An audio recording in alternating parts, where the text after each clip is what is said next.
and Liberty poles were the kind of the symbol of opposition, all during colonial times. So tell us a little bit about the name Liberty Pole, because I'm sure there's some people in the audience going, well. So we are, unbelievably fortunate to be able to open our distillery in ground zero of what is some of the most hallowed whiskey grounds in America, right? We are in Washington, Pennsylvania.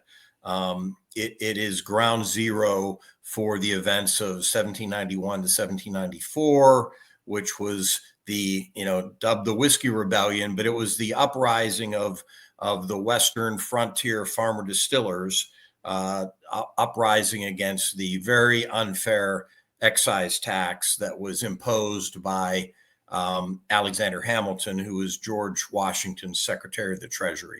Whiskey was the currency, right? And Liberty poles were the kind of the symbol of opposition, all during colonial times. Liberty poles actually have their root back in ancient Greek times, but they have always been a symbol of protest. And during the colonial period of America, before we gained independence, Liberty poles were raised in opposition to British English rule. Once we gained independence and this new excise tax came into place, Liberty poles were raised to protest the excise tax on whiskey. And Liberty pole is simply a big, a tree trunk, right? That you would cut down and you would erect it, in the town square on your farm. And it, usually had a banner on it that carried the message of, down with the excise tax.